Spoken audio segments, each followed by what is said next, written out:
تو کیا پودوں میں بھی ایتھائلین بنتی ہے یا پیدا ہوتی ہے؟ تو اس کے بارے میں یہ ایک سائنٹسٹ ہے ایچ کزنز، اس نے پھر 1910 میں بتایا کہ پلانٹس میں بھی ایتھائلین جو ہے وہ پیدا ہوتی ہے، یعنی ایک نیچرل پروڈکٹس ہے ان پلانٹ ٹیشوز۔ تو یہ تقریباً 1910 کی بات ہے جب اس بات کا پتہ چلا کہ ایتھائلین پودے بھی پیدا کرتے ہیں، صرف وہ نیچرل گیس سے یا اس کول گیس سے نہیں آتی۔ اب اس نے بتایا کہ یعنی کہ ایچ کزنز نے کہ جب آرنجز کو سٹور کیا جاتا ہے ایک چیمبر میں، تو اس سے یہ ہوتا تھا کہ ایک دوسرے ایریا میں یا چیمبر میں جو بناناس تھے ان کی پری میچور رائپننگ ہوتی تھی، یعنی جو اس سے یہ یہاں پہ جو ہم نے لفظ استعمال کیا ہے ایمینیشن ہم ایشو کو کہتے ہیں، یعنی ریلیز ہونا۔ تو جو آرنجز تھے ان سے کوئی چیز ریلیز ہوتی تھی، ایشو ہوتی تھی، اور وہ جو تھی وہ ان بناناس کی پری میچور رائپننگ کی ذمہ دار تھی۔ جب یہ آرنجز سے جو گیسز نکلتی تھیں وہ اس چیمبر میں سے گزاری جاتی تھیں جس چیمبر میں یہ فروٹ یعنی کہ بنانا پڑا ہوتا تھا۔ فار ایگزامپل اگر ویسے ہم ایک ڈائیگرام سی بنا لیں تو یہ ایک چیمبر ہے، اس میں ہمارے پاس آرنجز پڑے ہوئے ہیں، اور یہ ایک دوسرا چیمبر ہے سپوز، یہ ویسے ہم بات کو سمجھنے کے لیے، اور یہاں پہ جو ہے وہ بناناز ہیں۔ تو یہاں سے جو گیس جب اس میں سے گزاری جاتی تھی، سپوز یہ آگے جا رہی ہے، تو یہ بنانا جو تھے ان کی جو رائپننگ تھی وہ وقت سے پہلے ہو جاتی تھی، یعنی ان کی رائپننگ کا ایک ٹائم تھا جو کہ عام طور پہ ہونا چاہیے تھا کہ خاص ٹائم پہ وہ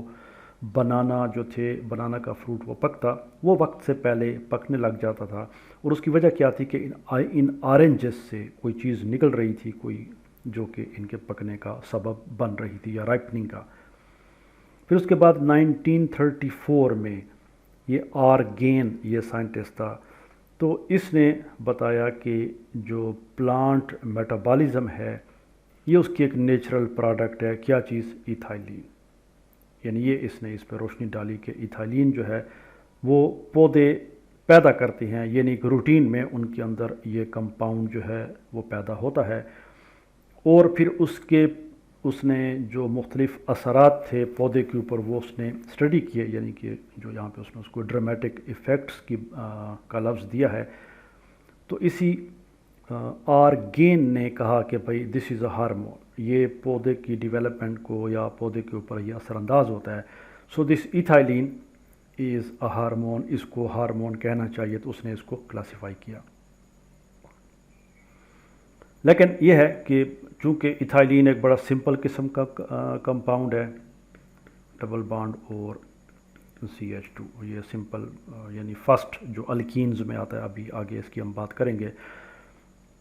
تو سائنٹسٹ نے اس چیز پہ توجہ نہیں دی، یعنی تقریباً اگلے 25 سال تک ایتھائلین کو ایک امپارٹنٹ پلانٹ ہارمون کے طور پہ ایکسیپٹ نہیں کیا گیا یا ریکگنائز نہیں کیا گیا، اور سائنٹسٹس کا یا جو پلانٹ فزیالوجسٹس تھے ان کا یہ خیال تھا کہ یہ جو ایتھائلین کے ایفیکٹس ہیں یہ ایتھائلین کی وجہ سے نہیں ہیں بلکہ آکسین کی وجہ سے ہیں، کیونکہ آکسین اس زمانے میں ڈسکور ہوا تھا 1926 میں، جیسے ہم نے آکسین کی ہسٹری پڑھی ہے، اور تمام سائنٹسٹس کی جو یا پلانٹ فزیالوجسٹس کی جو توجہ تھی وہ آکسین پہ تھی، اور ان کا خیال تھا کہ جو آکسین ہے یہ مین ہارمون ہے، اور پلانٹ کے جتنے بھی ڈیولپمنٹل پروسیسز ہیں بڑے بڑے ان کو آکسین افیکٹ کرتا ہے، تو انہوں نے ایتھائلین کے کردار کو ایکسیپٹ نہیں کیا۔ ایتھائلین جو تھا اس کے بارے میں یہ خیال تھا کہ یہ اتنا سگنیفیکنٹ یعنی کہ انسگنیفیکنٹ ہے، اس کی اتنی اہمیت نہیں ہے، اور اگر اس کا کوئی فزیولوجیکل رول بھی ہے تو وہ ڈائریکٹ نہیں ہے بلکہ انڈائریکٹ ہے۔ یعنی ان دو سینٹنسز میں یا یہ جو اس سلائڈ پہ ہم بات دیکھ رہے ہیں وہ یہ ہے کہ اگرچہ 1934 میں ابھی ہم نے ایک سائنٹسٹ کا نام دیکھا گین، اس نے یہ چیز بتا دی یا اس بات کو ریکمینڈ کیا کہ ایتھائلین از اے پلانٹ ہارمون، لیکن اس کو فوری طور پہ اس آئیڈیا کو، اس سجیشن کو ایکسیپٹ نہیں کیا گیا، اور اس کی ایک وجہ یہ تھی، یعنی ایتھائلین کو بطور ہارمون ایکسیپٹ کرنا یا اس کے فزیولوجیکل رولز کو اسٹڈی کرنا، اس کی ایک ریزن یہ تھی کہ لیک آف کیمیکل ٹیکنیکس، کون سی؟ جو کہ ایتھائلین کو کوانٹیفائی کر سکتے، اس کی مقدار کو معلوم کر سکتے اور پھر اس کی مقدار کو جج کر سکتے کہ یہ کیسے پودوں کو افیکٹ کر رہی ہے۔ تو چونکہ یوں سمجھ لیں کہ وہ ٹیکنالوجی نہیں تھی جو کہ اس گیشیس ہارمون کے ایفیکٹس کو اسٹڈی، جس کی وجہ سے سائنٹسٹ کر سکتے، تو اس وجہ سے سائنسدان جو تھے یا پلانٹ فزیالوجسٹس وہ ہچکچا رہے تھے اس کو ایز اے ہارمون ایکسیپٹ کرنا۔ لیکن پھر یہ ہوا کہ تقریباً 1959 میں یہ ٹیکنیک ڈیولپ ہوئی، گیس کرومیٹوگرافی۔ تو اس کے بعد اس کو ایتھائلین کی ریسرچ میں گیس کرومیٹوگرافی کو استعمال کیا گیا، اور اس کے بعد اس کی امپارٹنس اور اس کی فزیولوجیکل سگنیفیکنس جو تھی is a plant growth regulator یا گروتھ ہارمون، وہ ریکگنائز کی گئی۔ یعنی 1959 کے بعد، یعنی 1960 اور اس کے بعد یہ بات کنفرم ہو گئی کہ ایتھائلین از ہارمون، اور ایتھائلین جو ہے وہ پودے کو مختلف طریقوں سے کیا کرتا ہے، اس کے اوپر اثر انداز ہوتا ہے۔ تو یہ کچھ مختصر سی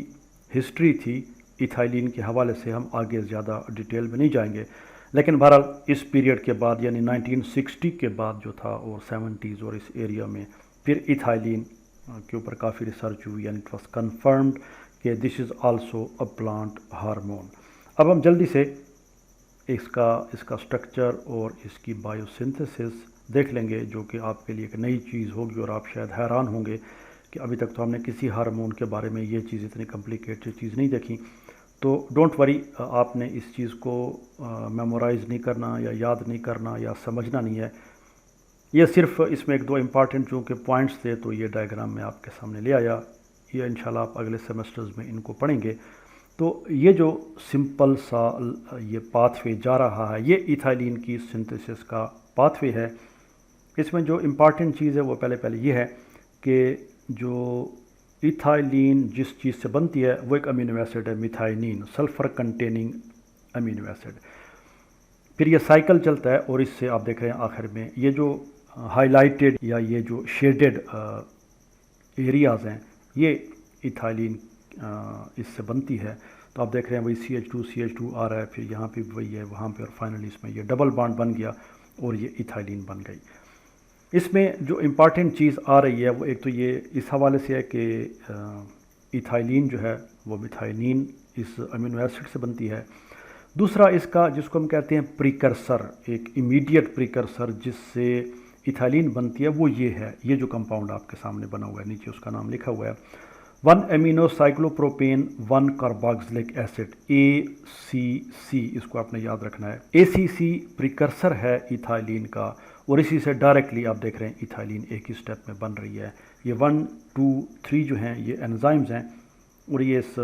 فگر کا یا ڈائیگرام کا جو کیپشن ہے وہ آگے آ رہی ہے، آپ دیکھ رہے ہیں اس میں۔ تو اس میں یہ جو آرنج میں جو ہائی لائٹ کیا گیا یہ ایتھائلین والا گروپ ہے، CH2 اور یہ 1 2 3 اس میں انزائمز ہیں۔ 1 جو ہے وہ SAM سنتھیٹیز ہے، 2 جو ہے ACC سنتھیز ہے، یہ والا اس سٹیپ کا جو انزائم ہے وہ ACC سنتھیز ہے، اور تیسرا انزائم ACC آکسیڈیز، یا جہاں پہ جو لکھا ہوا ہے جس کو پہلے یہ تھا EFE ethylene formation enzyme, actually it is ACC oxidase,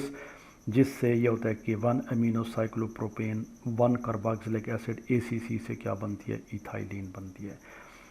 یہ اس کے آف شوٹس ہیں، دوسرے ریئیکشنز ہیں، ان کو ہم نے نہیں دیکھنا، بلکہ یہ پورا پروسیس بھی ہم نے نہیں دیکھنا تھا، صرف آپ کو ایک آئیڈیا دینے کے لیے۔ یہ ایک امپارٹنٹ چیز جو کہ آپ ایتھائلین کے لٹریچر میں پڑھیں گے تو آپ کو پتہ ہونا چاہیے کہ واٹ از ACC۔ تو یہ پریکرسر ہے، یہ وہ کمپاؤنڈ ہے جس سے ڈائریکٹلی ایتھائلین بنتی ہے، اور اس کا جو بڑا میجر پریکرسر یا پیرنٹ کمپاؤنڈ ہے وہ میتھائنین امینو ایسڈ ہے جس سے ایتھائلین بنتی ہے۔ ایتھائلین کیا ہے، سٹرکچر آپ کے سامنے ہے۔ ایتھائلین جو ہے، آپ اس کو ہم ایک دفعہ پھر بنا لیتے ہیں، H2C ڈبل بانڈ اور CH2، دس از اے ہائیڈرو کاربن۔ اور کون سی ہائیڈرو کاربن ہے جن میں ڈبل بانڈ پایا جاتا ہے، جن کو ہم الکینز کہتے ہیں۔ تو الکینز میں یہ پہلا الکین ہے جس کو بائیو کیمسٹری میں یا آرگینک کیمسٹری میں کیا کہتے ہیں، ایتھین کہتے ہیں، یا کیا کہتے ہیں اس کو، ایتھائلین۔ تو یہ پہلا اولیفن ہے الکینز کو اولیفن بھی کہتے ہیں، یہ نام بھی آپ کو ملے گا اس میں لٹریچر میں کہ ایتھائلین از این اولیفن. تو اس میں پریشان نہیں ہونا، یہ الکینز کے لیے ایک آلٹرنیٹ ٹرمز استعمال ہوتی ہے. تو الکینز اور الکینز میں یہ پہلا الکین ہے because it contains a double bond. یہ انسیچوریٹڈ ہائیڈرو کاربن ہے،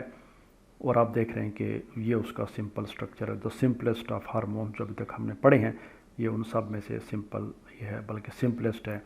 سو دس واز ایتھائلین. اٹس اسٹرکچر تھوڑا سا اس کے ہم نے بایو سنتھیٹک پاتھ وے بھی دیکھ لیا اور اس کی ہسٹری بھی دیکھ لی. نیکسٹ ویڈیو میں انشاءاللہ ہم اس کے جو رولز ہیں بایولوجیکل رولز اس کا ذکر کریں گے.